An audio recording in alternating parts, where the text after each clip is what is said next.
Welcome back to this series of video tutorial on using Blender. The screen that you see right now should be what you see when you install Blender, the latest version, and then fire it up. We're using version 3.6.1. This is a long-term support version, and I'm using a Windows computer. This is a fresh install. There are no personalized settings. There are no add-ons that are installed separately. So you should have the same setting, the same look, and the same behavior that I am showing you right now. First of all, this is the splash screen, and usually we just click away, and we have three objects by default. We have one cube, we have a camera, and we have a light source. Now, a lot of times we will just remove everything and start from a blank canvas. But for now, let's just keep them as is. In this video, we'll talk about two major things. First of all, the user interface elements. That is, say for example, this is the main editor window. We have the properties tab that you can change settings on, and we also have different workspaces. This is the first thing that we'll talk about. And the second thing is how to navigate in this 3D canvas without going into details of how to move items, move objects, or change the shape of objects, or use shortcut keys to accomplish certain advanced things. For now, let's just focus on how do we move around, change our perspective, change our angles of viewing, and just make sure that we know how to get our viewpoint exactly aligned to where we want them to be. So we're looking at the things that we want to look at our chosen angle. This is very important in 3D modeling because we are now operating in a 3D world on a 2D monitor, on a 2D screen. So finding and identifying the right viewpoint is essential to understanding the 3D shapes that we are working with. So part one is user interface. This main editor window shows the objects in the scene, and it's basically the 3D canvas, the 3D world. We will talk a bit more in depth when we get to object mode and edit mode and modifiers about different coordinate systems and how coordinates are defined. There is a world coordinate, a local coordinate, and so on. We will skip all of those, but for now, just know that this is where we spend, say, 60 to 70% of our time, because this is where we actively change our 3D models. There are, of course, different tools on two sides and at the top. We will talk about these one by one very soon. And there are also keys that you can press to bring out extra menu, where we will actively use or hide certain elements. To the right hand side, we have the scene collection. The scene collection is essentially a folder, a hierarchy of various objects in your scene. A scene being just essentially this 3D world. So a collection operates as a folder in your typical computer file system or a bucket of things. So right now we have three objects: a camera, and you can see the highlight, a cube, and a light source. So these three are three objects. And they're all under one collection, this collection. And we have several buttons. We won't go into details, and we can customize what buttons we see and have. But for now, the eye icon is to hide and unhide. And of course, we can hide individual objects, or we can hide the entire collection. And this camera icon is whether or not the object will be rendered. So when we get to rendering and creating images or videos, we'll talk more about it. But suffice to know that, for example, if I hide the cube and I want to render an image of this current scene, the cube will still be there because it is not disabled in rendering. On the other hand, even if I can see this thing, the cube, and I decide to click on this camera button, so that is now disabled in rendering, even though I can see it on my screen, once I render and it gives me, for example, a PNG file, an image, I cannot see this cube because I have disabled this object to be rendered out. So this is several buttons that we might use. And we can, of course, right click and say create new collections. We can move, for example, move the light to collection 2, move the camera to collection 2, and so on and so forth. Below the scene collection is the properties tab. Now the properties tab is something that we will come back over and over and over again because there's just so many things that we will need to change and manage through the properties tab. In essence, this is where the finer settings specific to this scene, specific to this object, are done and modified. First thing to know is that based on different selections, for example, I'm now selecting the light source, I can have the object data properties in green, that is the light bulb. And here you can see these are settings for different types of lighting, the color of the light. So say I want to have a more yellowish, warmer light versus I want a slightly colder, bluish light, or I just want to keep it neutral in the center. So we can change these, how powerful the light is, and various light settings. So this is specifically light oriented. Whereas if I click on the camera, notice how the settings about the light now is changed to settings about the camera, where I can change its focal length, I can change the unit, and so on and so forth. And if I click on the object, this cube, I now once again have different settings that I can work with, and say there are also more settings. Take for example, there's this new property that is the material properties, where I can manage and change how this should look like. Or there's this particle system, there is this modifier properties, where I can add a lot of modifiers to change and be to allow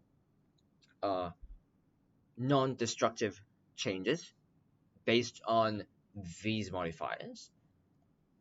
And I will have, say for example, constraints, object constraints, where I can force it to turn or follow the track, or copy certain things, certain other properties based on other objects in the scene. So these are all done via the properties tab. And these, a lot of these, are object dependent, are selection dependent. So I select something new and it changes the options. Those on top are more universal options. For example, rendering engine. We can change different engines. Eevee is the default engine. It's very good at giving instantaneous results, quick results, but its lighting are not as great as Cycles, which is another rendering engine, where this gives a lot more realistic lighting. There's a lot more calculation going on, so there's better shadows, better light effects. There's you can have more realistic textures, and certain options when you do texturing, when we create textures, are unavailable in Eevee. But basically all of the potential features that you will use are uh, accessible are can be rendered by the Cycles rendering engine. And then there are, of course, the settings for the rendering engine. There are also, for example, the scene output. So this is the resolution, the size of the camera. There is the frame rate if we need to create animations or videos. And we do this by changing this. There is, for example, the world settings, which means that we can make the world a lot brighter, a lot darker, or even different effects. So these are various properties that may affect the scene, the entire 3D world, or just affect one particular object. Say, for example, right now, I'm selecting the cube, and so the properties will change for this particular cube. Lastly, there is this animation bar here, which allows me to play animations if I have different keyframes set up. I generally don't use this a whole lot, so I'll just push them down. So this is the main user interface in the layout workspace. And this is the workspace where we will stay for the majority of our time.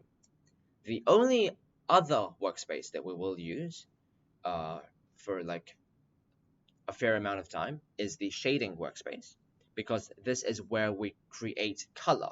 We define what the materials of each 3D model is. So say I can create the material that looks like concrete, and then I can create one that looks like gold, and then I can apply these material onto my 3D models, and so that the computer will calculate how light interact with my 3D model because based on what material they're set to be. We'll talk a lot more about this because first of all, this is a node-based system. This is the node editor, and each one of these are settings, and we can even just delete this principal BSDF and change it to other nodes. And we'll talk about this in a lot more detail further down the line. But for now, for the first part of the tutorial series, we will focus mainly on creating the 3D model. And this will mean that we're working in the layout workspace. That is the default workspace when you first open Blender. The final thing is about manipulating workspaces. We can, of course, resize them, or we can even these menus can be resized. We can, if you hover near the corner, you will see a the mouse cursor change, and if we press and pull down, you'll see the arrow, and we collapsed the play bar just now. Of course, we can add new panels. If we go to the corner again, see that the cursor changed. We click and drag, say drag to the left side, and we have more panels. And to collapse them, again, hover near the corner. You see that the cursor has changed shape, and pull so that there's an arrow, and there we collapsed the panels. This is how we manipulate and interact and change what how the workspace is organized. So this is part one about the user interface. Now let's go on to part two, that is how to navigate in the 3D world. To navigate the 3D world, we will use a three-buttoned mouse, If you really don't have it, there are ways to still navigate, but generally speaking, especially if you want to be effective and work very quickly in Blender, you will want a three-buttoned mouse. The reason is that you will want to use the middle mouse button.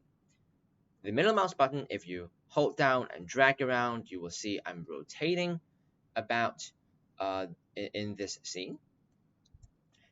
I can do the same thing by dragging on this gimbal. If I want to zoom in, I can scroll up and down to zoom in or out. Or I can click and hold and drag on this magnifying glass to the right hand side and move around.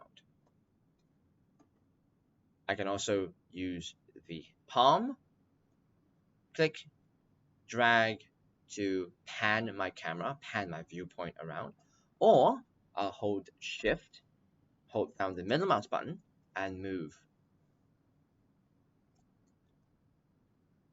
Lastly, we have the camera button and this grid-like button.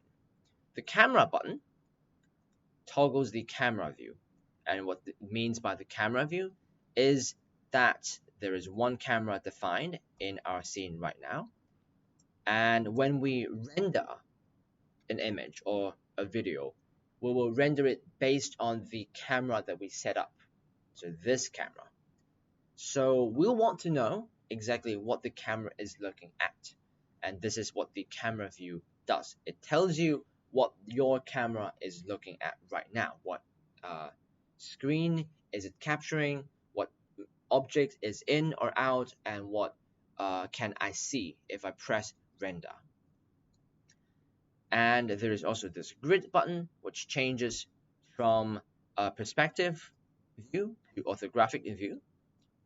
Perspective view essentially means that the nearer to us an object is, the wider it gets. Whereas the further down the line, the further away from us, it gets narrower and smaller. So you can see these lines are not parallel, although they are just parallel rectangular squares. Whereas in orthographic mode, the parallel lines stay parallel.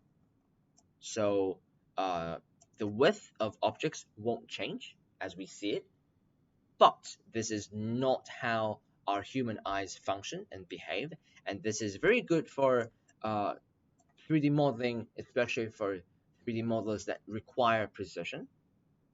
But when we look at the camera, we will be looking at the perspective view from the camera in the camera view.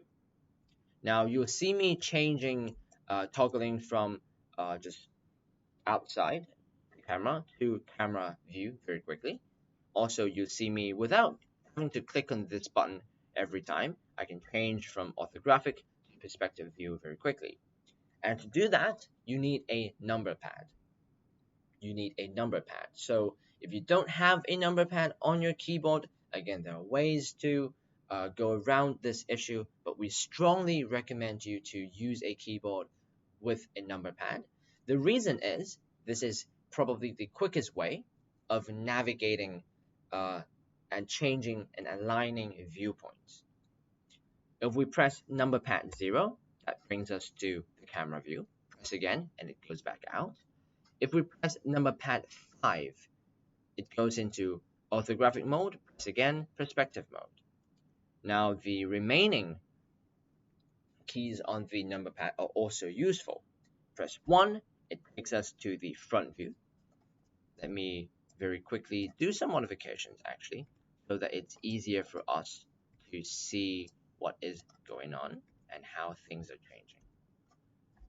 So this is a very weird shape. This is a very, very weird shape. And if we press 1, we will come to the front view. If we press 3, we'll be at the right view, the side view. And if we press 7, all of these are on the number pad. Number pad 1, front view, number pad 3, right hand side, and number pad 7, top view, from top down. This is the quickest way to switch from one side to another.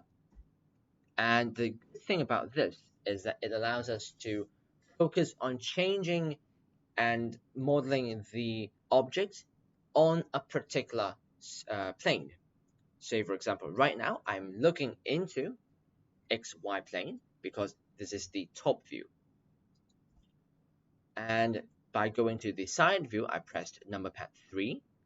I'm now looking at the YZ plane because I am aligned to the x-axis. We can see this happening by looking at the Gimsel or even clicking on these end balls.